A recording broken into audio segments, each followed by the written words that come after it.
Well, a very good day to you, ladies and gentlemen. Welcome to another episode of the Candid Talk here on Herman Manyora's YouTube channel.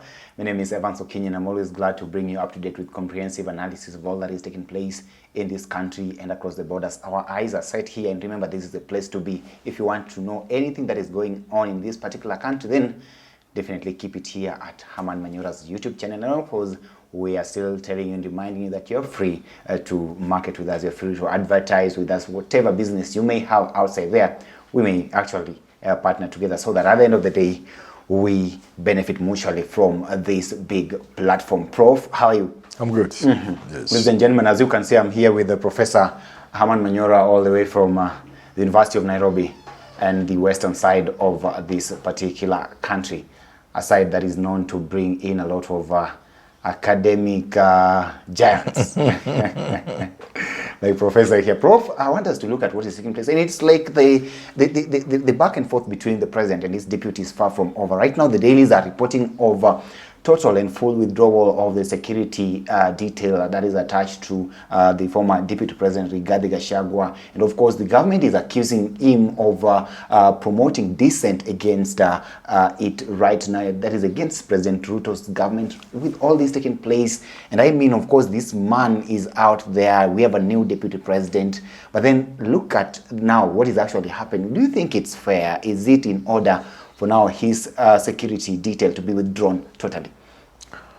Well, I think it's not a question of whether it is fair or not. Mm-hmm. Yeah. You see, security to an individual, a Kenyan, mm-hmm. is not a privilege. It's a right. It's an entitlement. Mm-hmm. If today I feel my life is in danger, the government will protect me. It is assessed. So let nobody think they are doing anybody a favor. No. And when it comes to elected leaders, why do you think President Obama enjoys full security? Mm-hmm. Secret Service. Clinton. Who else is still alive? Bush. Mm-hmm. Why do you think they enjoy protection from the Secret Service? It's not so much the question of Obama or Clinton or President Bush. Mm-hmm. It's about Americans. You do a certain job as a judge. And by being a judge, I've said repeatedly, you have enemies. So it is not you, the person, it is the office they are protecting. Mm-hmm. And some jobs, after you leave office, you continue being protected. And also it's a question of dignity. Mm-hmm. It is for Kenyans. I don't think Kenyans will want to see their former president or deputy president,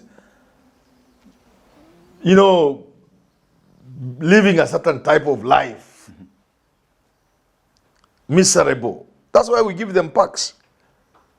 So these are standard things. It's not a question of what I think about it. It has nothing to do with what anybody thinks about it. Nobody has the right to deny a Kenyan security if they deserve it. Mm-hmm. No, they don't have. Nobody has. Not Kindiki, not Ruto. Nobody. Mm-hmm. No, it's nobody. They don't have that right. Mm-hmm. The president does not have the power to deny anybody security if they deserve and qualify for that security. Whether they were deputy president or whether they were anything, whether they were Raila, Odinga, Kalonzo, we have seen these kind of games, and they are childish games. Mm. We must stop. We must be mature people. Hi, welcome to High Peak School.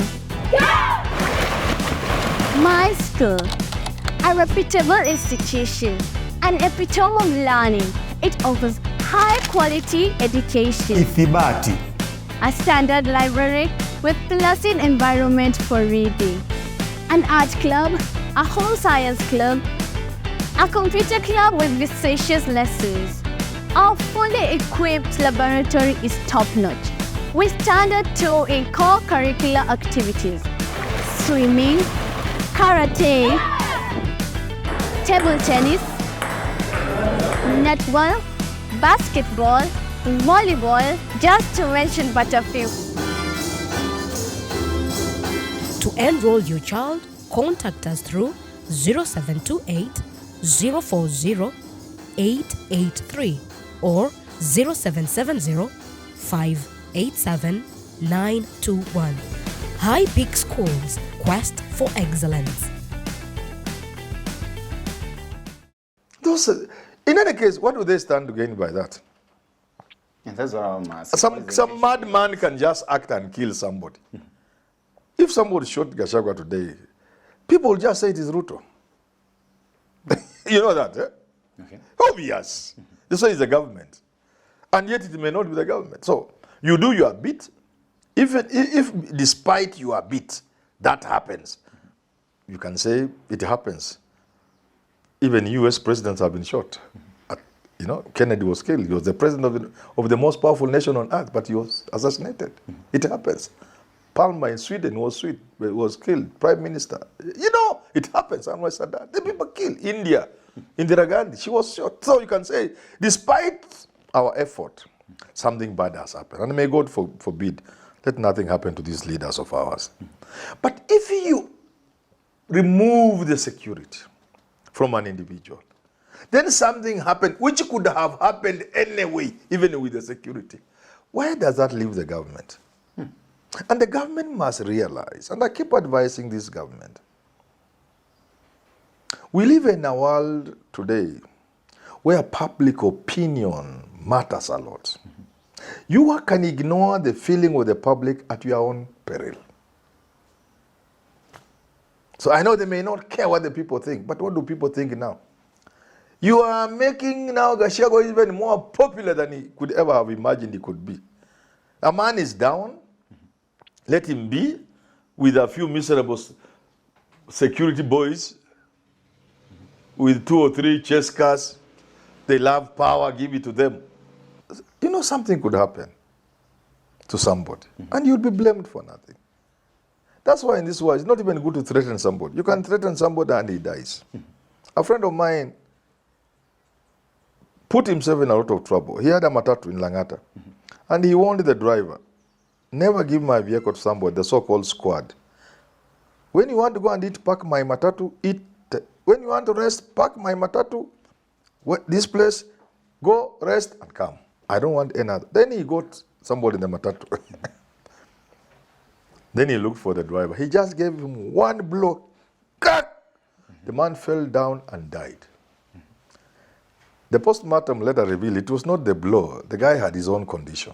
So you see, but this man put himself in a lot of trouble. So even in this world, don't try to bring problems your way. Anything can happen to somebody. At the time you have withdrawn their security. So you think the government is It's actually not. inviting They don't trouble think. here? They don't want to think. I am asking government, think. Please, President Ruto, if somebody tells you, Manyora is telling you, if you get Ruto, tell him, Manyora is saying, use some people around you can tell you the truth. Ignore Gachagua. Gachagua, you have already put him down. Leave him alone. Let him do those things he's doing. 3 years is a long time. He will do maybe 1 year and this thing will fizzle out. But you want to revive him. You are reviving unless you are a pact with him. Because this man, he can do what he's doing, and in a year, everything has fizzled out. Are you convinced that whatever he's doing now translates to promotion of dissent against the government? Which one? Which set? Because that's actually what he's being accused of. And that is the kind of reason that the government has given. This is a normal reaction. And that's why I'm saying the president should also surround himself with some experts.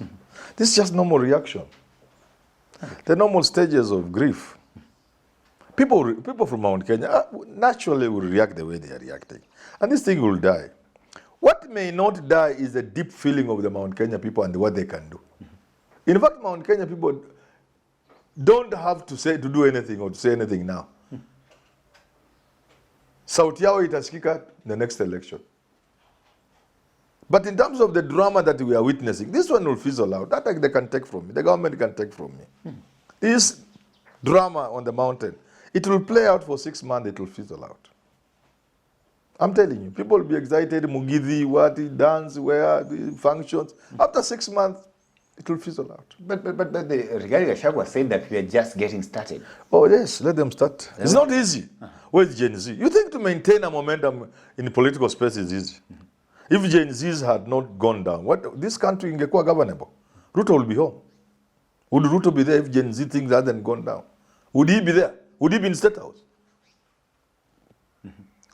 So you want to tell me this one of Gachagua is more than the Gen Z one? These things have a way of going down.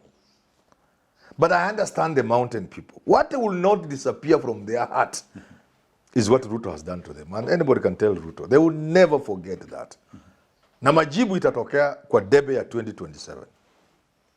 To a man, they will not vote for him. Unless he does something. Stopping Gachagua from greeting his people and dancing and putting on hizo kofia is not one of those things Ruto will do to try and save a few Mount Kenya votes. All these things are actually maybe seen as some sort of a humiliation to the former deputy president, who is now actually, you're saying here that he's already down there, and maybe a section of people from the mountain region see him as one who is being persecuted. Yes. Why would the government still go ahead and? Well, the government, when people in power, they listen to stupid people around them. If you am the president, you come, get out of my office or my house. Talker. I can't listen to fools myself. Talk up. Okay. Don't come and tell him, tumuonyeshe kitu gani. Our government to run. And running government is serious business. I'm the president of the country. Don't wacha kuniletea ujinga. We see it play out everywhere. We have friends who are big in this country. We go to their homes, to their offices. 90% of the people they entertain are people who tell them what they want. Come and sing. You try that with me, utaona. Okay. Yeah. Because if Gachagua is already down, what do you think he can do to you? Tied to this particular ordeal that is actually now facing him right now is what has been actually reported as the purge on some of the leaders who are actually associated with him, their positions being under threat right now in Parliament. We've seen media reports of the possibility of them losing their positions and all that, all those members of Parliament. But that happened with Uhuru Kenyatta. The people Uhuru Kenyatta removed are the ones in power now. So hii mtiani rais wao kina Ruto wanaanguka namna gani? Who is Duale now? Duale alitolewa. Si Duale ndio one of the most powerful people in this country. Susan she's governor. Alitolewa si ndio? Murkomen is a minister. Hao ndio walitolewa. Kindiki is a vice deputy president. Why are they not? Do they think they are special? That is natural. You do that to people, you build them. Tomorrow they are the bosses. But if they enjoy these childish games of seesaw, Leo, we can allow them to continue enjoying the childish games. But the truth is, first, there's nobody stopping you from removing anybody. Just avoid the drama. Just do it without drama. And when it serves you purpose. If it doesn't serve you purpose, what? Why can't they learn from some of these people like Moi, how they have run this country? There are some things you ignore. Kibaki. There are some things you ignore. People call you a fool, but you know what you are doing. You deny the people the fire they want to light under your seat by ignoring some things. So if I'm Ruto, I'll just ignore these people. If you are a minister, you run the ministry at the pleasure of the president, not just by appointment. I can make you just ahead of that ministry and you are doing nothing. Do you know that?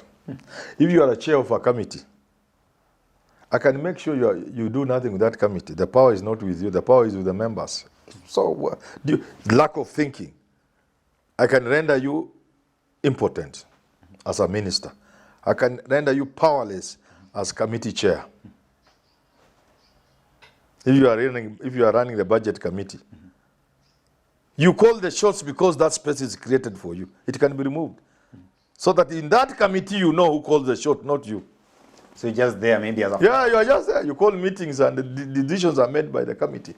The chairman makes the decision, not because he has the powers, but because it's made possible that the chairman makes those decisions and has the power he has. That can be removed. And the chairman is just a person who chairs a meeting. So that's what I'm telling you. These guys don't want to think. And we can't blame them. Maybe God didn't give them sufficient brains. Yeah. Going by these events that we are now actually witnessing, politically speaking, do you think that President William Ruto has made peace with the fact that he might have lost the mountain, and that is why he's continuing towards this particular direction? Like any other politician, the president still thinks he can manage the mountain. I think he still thinks. They calculate 1, 2, 3. Okay. At the worst case scenario, you can move Miss Nyeri, maybe Kirinyaga, but we have Meru. We have Tharaka, we have Embu, even Kiambu. Even Kiambu we have. You know, they are calculating like that. But Grand Mullah recently told them, forget about that thinking. They must be calculating that they'll move like Ipia, Nyandarua, like Ipia, Nyeri, maybe Kirinyaga. The rest we have. That's the thinking. It's normal. But those of us who are observers can tell them, you need to do a little more than that. That is wishful thinking. Okay. Well, ladies and gentlemen, that is wishful thinking. That is what Prof here is saying. Allow me to stop this conversation at this particular moment till we have it again. Have yourself a lovely day. But before that, remember, you can weigh in and tell us what you think of what is going on with regards to the withdrawal of the security detail that is attached to the former Deputy President Rigathi Gachagua. Allow me to stop for now till we have this conversation again. Have yourself a lovely day. My name is Evan Sokini. Thank you for watching.